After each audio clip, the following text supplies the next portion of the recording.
ગુજરાત સરકાર દ્વારા યુસીસીનો કાયદો અમલમાં લાવવા માટે આજે એક કમિટીની જે રચના કરવામાં આવી હતી એ કમિટીના સભ્યો દ્વારા ગોધરા ખાતે કલેક્ટર કચેરીમાં પંચમહાલ જિલ્લાના તમામ લોકોને, નાગરિકોને, સંસ્થાઓને યુસીસીનો કાયદો અમલમાં લાવવો કે નહીં તે માટેના સૂચનો માટે આજે મીટિંગ રાખવામાં આવી હતી।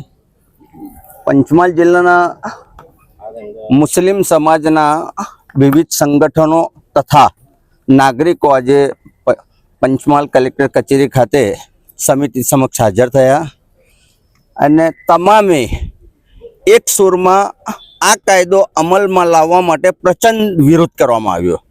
અને આ કાયદાનો વિરોધ એટલા માટે કરવામાં આવ્યો છે કે ભારતના બંધારણે ભારતના નાગરિકોને જે મૂળભૂત અધિકારો આપવામાં આવેલા છે તેમજ ભારતના બંધારણની અંદર ભારતના નાગરિકો માટે ધાર્મિક સ્વતંત્રતા જે આપવામાં આવેલી છે તેને તોડવા માટે અને માત્ર માઇનોરિટીઝને ટાર્ગેટ કરવા માટે હાલનો કાયદો લાવવામાં આવી રહ્યા હોય તેમજ ભારતના બંધારણના આર્ટિકલ 44નો સહારો લઈને યુસીસીના નામ પર ભારતના અલગ અલગ રાજ્યોમાં યુસીસીનો અલગ અલગ કાયદો કરી રાજ્યોને તોડવા માટેની જે કવાયત કરવામાં આવી રહી છે તેના માટે અને તમામ ભારતમાં વસતા માઇનોરિટીઝને આ કાયદો અસર કરશે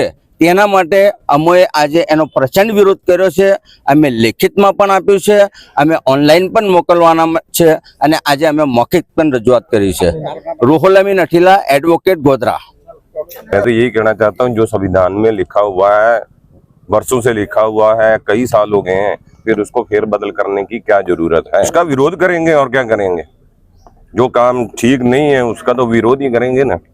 यही तो करते आ रहे हैं सदियों से। हमारी कम्युनिटी क्या करती आ रही है, जो लघुमती है वो क्या कर रहे हैं ये देश के लिए। तो आज लघुमती के साथ ये लोग धक्का कर रहे हैं, जो सरासर अन्याय है वो हम सहन नहीं करेंगे। આજે યુસીસી જેવો એક મુદ્દો લઈને આવ્યા છે। કેટલાક સમયથી આ દેશની અંદર વિવિધતા અને એકતા અને રંગ રૂપ અને પોતાના વિવિધતા અને એકતાને જે લઈને આખા વિશ્વની અંદર વખણાતું હતું ભારતનું, અને ભારતને સરખું રાખવા માટે થઈને બાબા સાહેબે સંવિધાન જે લખ્યું હતું સ્ત્રીઓને પણ ન્યાય મળ્યો છે, હરેક સમાજને ન્યાય મળ્યો છે। પણ કેટલાક સમયથી આવા એ લોકો વિચાર શ્રેણી વાળા વ્યક્તિઓ આવી ગયા છે, એ ભારતને તોડવા માટેનું છે અને અશાંતિ ફેલાવવા માટે તેને નવા નવા તુકા લઈને આવ્યા છે। અમે આ સાકી લેવા માંગતા નથી। એમાં એવું કહેવામાં આવે છે કે આદિવાસીને ખુશ રાખવા માટે આદિવાસી નહીં બોલે, એની માટે એમ કે આદિવાસીને બહાર રાખવામાં આવશે। અમે આદિવાસી અમને એકલા નહીં, આ સમાજના બધા જ લોકો ભારતીયોને બધાને ન્યાય મળે એની માટે અમે આદિવાસીઓ સાથે એમની માટે હરેક દુઃખની અંદર સાચીએ। અને ઓળખાણ તો કોઈની ભૂસાવી ના જોઈએ, ઓળખાણથી જ માણસ ઓળખાય છે। અમારું આદિવાસીની ઓળખ અને એમની ઓળખ અને કેવી રીતે અમારા રીત રિવાજ, બોલી, ભાષા, સંસ્કૃતિ, પૂજા પદ્ધતિ અલગ છે, તો કેવી રીતે અમે એક હોઈ શકીએ। આ યુસીસી એક સમાજ છે જેની પોતાની ઓળખ નથી, એ લોકો ઓળખ મિટાવવા માટેનું જે ષડયંત્ર રચે છે, આ દેશની અંદર વિવાદ ઉભો કરવા માંગે છે, એ અમે આદિવાસીઓ સાકીને લઈએ।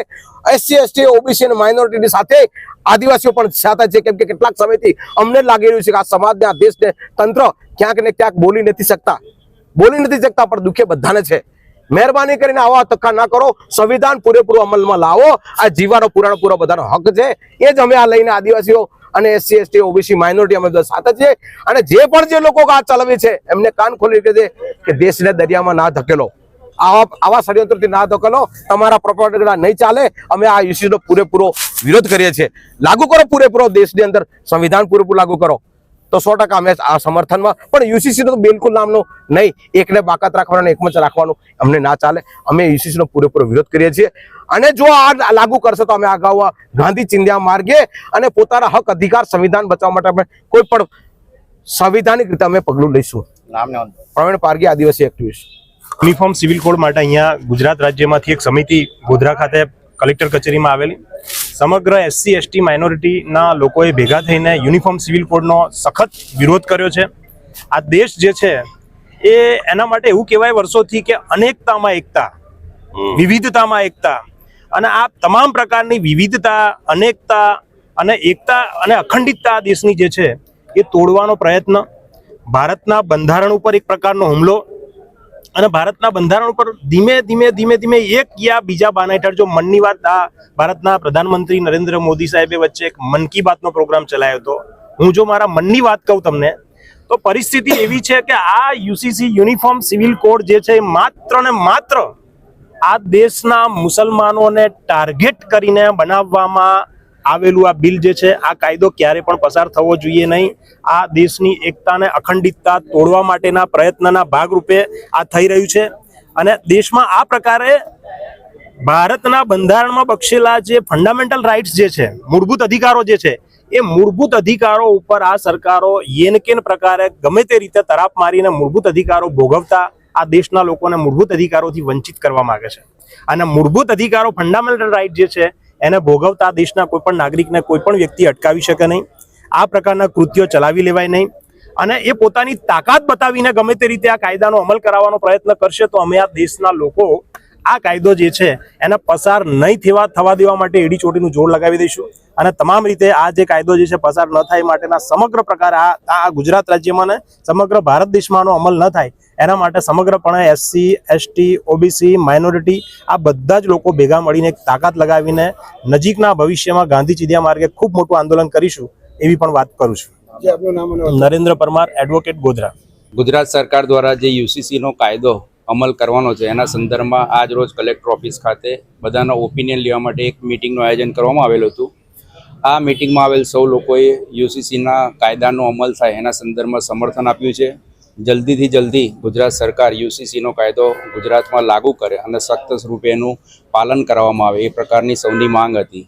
યુસીસીનો કાયદો આમ તો જ્યારે ભારત આઝાદ થયો ત્યારે 75 વર્ષ પહેલાં કાયદાનો અમલ થવું જોઈતું હતું. દેશમાં રહેવાવાળા સૌ નાગરિકોને એક સમાન કાયદો હોવો જોઈએ એવું બંધારણ પણ કહે છે. તો આપણા સૌને એવું માનવું છે સૌ લોકો માટે, સર્વ ધર્મના બધા જ લોકો માટે દેશમાં એક જ સરખો કાયદો હોવો જોઈએ. માટે યુસીસીના આ જે નિયમ છે એને અમે સૌ સમર્થન આપીએ છીએ. સાથે સાથે એમાં એક કોલમ હતી લિવ ઇન રિલેશનશીપ. તો આ લિવ ઇન રિલેશનશીપ જે છે એ કાયદો આ યુસીસીમાં ન હોવો જોઈએ, જેના કારણે આપણા દેશમાં જે લગ્ન પ્રથા છે, સમાજ જે છે એ સમાજની આ પ્રથા તૂટશે. સાથે સાથે એની આડઅસરો પણ થશે. લિવ ઇન રિલેશનશીપના કારણે સમાજનું જે બંધારણ છે એ પણ તૂટશે. સાથે સાથે આપણી જે લગ્ન પ્રથા છે એ વ્યવસ્થા સમાજમાં, દરેક સમાજમાં છે. તો લગ્ન પ્રથાના માધ્યમથી લગ્ન થાય અને અનુકૂળ ન આવે તો છૂટાછેડાની પણ વ્યવસ્થા છે. માટે લિવ ઇન રિલેશનશીપ કાયદો એ યુસીસીમાં ન હોવો જોઈએ. યુસીસીના કાયદાને અમારા સૌનું સમર્થન છે. જલ્દીથી જલ્દી ગુજરાત સરકાર ગુજરાતમાં લાગુ કરે અને એનો કડક અમલ થાય એવી અમારા સૌની માંગ છે. હિમેશ પરીખ, વિશ્વ હિન્દુ પરિષદ, પ્રાંત સહમંત્રી. યુસીસીની બાબતમાં ભલામણો મેળવવા માટે ગુજરાત સરકારે જે સમિતિની રચના કરી છે, આ સમિતિના સભ્યશ્રીઓ પૈકી શ્રીમતી ગીતાબેન શ્રોફ અને શ્રી દક્ષેશ ઠાકરજી આજે પંચમહાલ ગોધરાની મુલાકાત લીધી હતી અને આ કાયદોની બાબતમાં લોકોના મંતવ્ય, અભિપ્રાય, ઓપિનિયન, લોકો શું વિચારે છે એ મંતવ્યો લેવા માટે એક મિટિંગનું આયોજન કરવામાં આવ્યું હતું, જેમાં ગોધરા શહેર અને પંચમહાલ જિલ્લાના અલગ અલગ વિસ્તારોના અલગ અલગ ધર્મ સંપ્રદાયોના પ્રતિનિધિઓ અને નાગરિકોએ આ મિટિંગમાં ભાગ લઈને પોતાનું મંતવ્ય અને અભિપ્રાયો રજૂ કર્યા હતા.